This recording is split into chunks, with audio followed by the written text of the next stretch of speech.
बुद्धि से भरा घड़ा। एक बार किसी बात पर अकबर बीरबल से नाराज हो गए और उन्होंने बीरबल को राज्य छोड़कर कहीं दूर चले जाने का आदेश दे दिया।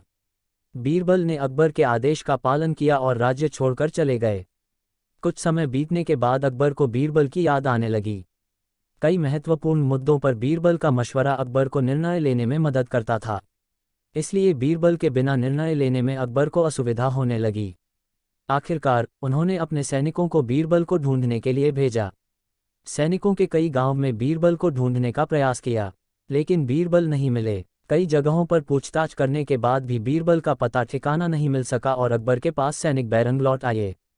अकबर किसी भी सूरत में बीरबल को वापस लाना चाहते थे। इसके लिए उन्होंने एक युक्ति सोची। सैनिकों के माध्यम से उन्होंने अपने राज्य के सभी गांवों के मुखियाओं को संदेश भिजवाया। संदेश इस प्रकार था: 1 माह के भीतर एक घड़े बुद्धि भरकर उस घड़े के साथ दरबार में उपस्थित हो। ऐसा न कर पाने की स्थिति में बुद्धि की जगह घड़े में हीरे जवाहरात भरकर देना होगा। अकबर का ये संदेश सैनिकों द्वारा गांव-गांव में प्रसारित किया गया। एक गांव में बीरबल भेष बदलकर एक किसान के खेत पर काम किया करते थे। जब उस गांव ने मुखिया को अकबर का ये संदेश मिला तो वो चिंतित हो उठा। उसने गांव के लोगों की सभा बुलाई। बीरबल भी उस सभा में उपस्थित हुआ। गांव के मुखिया ने अकबर का संदेश गांव वालों को दिया तो सभी सोच में पड़ गए।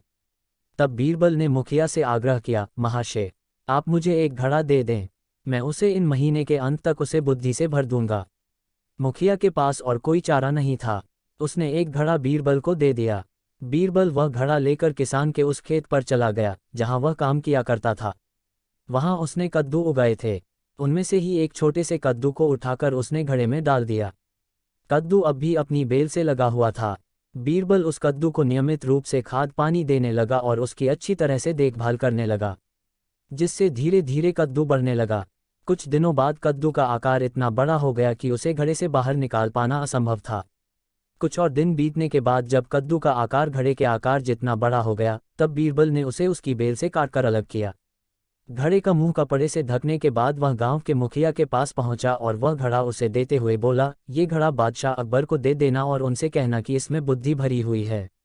उसे बिना काटे और इस घड़े को बिना फोड़े उसे निकाल लीजिए। मुखिया बादशाह अकबर के दरबार पहुंचा और उसने अकबर को घड़ा सौंपते हुए वैसा ही कहा जैसा बीरबल ने उसे कहने के लिए बोला था। अकबर ने जब घड़े के ऊपर से कपड़ा हटाया और उसमें झांक कर देखा तो उसमें उन्हें कद्दू दिखाई दिया। वे समझ गए कि इतनी दूर की सोच सिर्फ बीरबल की ही हो सकती है। पूछने पर मुखिया ने बताया कि यह उसके गांव के एक किसान के खेत में काम करने वाले व्यक्ति ने किया है। अकबर जान चुके थे कि वो व्यक्ति और कोई नहीं बल्कि बीरबल है। वे तुरंत मुखिया के गांव गए। वहां किसान के घर जाकर बीरबल से मिले और उससे माफी मांगकर वापस दरबार में ले आए।